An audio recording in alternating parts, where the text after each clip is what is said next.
তো নমস্কার বন্ধুরা, আজকের আমি দাঁড়িয়ে আছি আমাদের মালদার সেই বিখ্যাত খেলাধুলার মাঠ বৃন্দাবনী মাঠে। আজকের আপনাদের জানানোর চেষ্টা করছি এই যে বৃন্দাবনী মাঠ, তার নাম কেন বৃন্দাবনী মাঠ হলো সেই বিষয়ে, অর্থাৎ এই নামের পিছনে কি কোনো কারণ ছিল, সেই কারণটা আজকের খুঁজে বের করার চেষ্টা করব।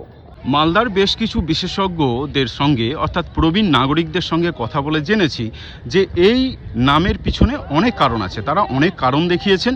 তবে কয়েকটা কারণ আমার বেশ ভালো লেগেছে, সেই কারণগুলোই আপনাদের সামনে আজকে তুলে ধরছি। কিছু প্রবীণ নাগরিকরা জানিয়েছেন এই যে বৃন্দাবনী মাঠ, এখানে একসময় প্রচুর আমের গাছ ছিল, বাগান ছিল, আর এখানে বেশিরভাগ মালদার যে বিখ্যাত আম সেই বৃন্দাবনী আম হতো।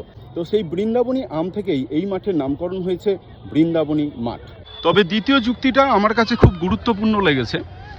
বেশ কিছু প্রবীণ নাগরিক জানিয়েছেন যে 1515 খ্রিস্টাব্দে শ্রী চৈতন্যদেব বৃন্দাবনে যাওয়ার সময় রামকেলিতে অবস্থান করেছিলেন এবং সেখানে রূপ গোস্বামী এবং সনাতন গোস্বামীকে দীক্ষাও দিয়েছিলেন।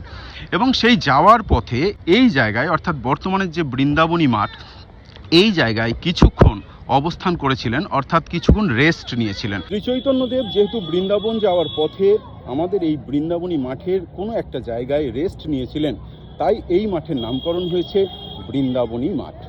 আমি যে দুটো কারণ ব্যাখ্যা করলাম বৃন্দাবনী মাঠের নামকরণের ক্ষেত্রে, সেই দুটো কারণের মধ্যে কোন কারণটা আপনার সবচেয়ে বেশি ভালো লাগছে বা বেশি যুক্তিযুক্ত বলে মনে হচ্ছে তা কমেন্ট করে জানাতে ভুলবেন না প্লিজ।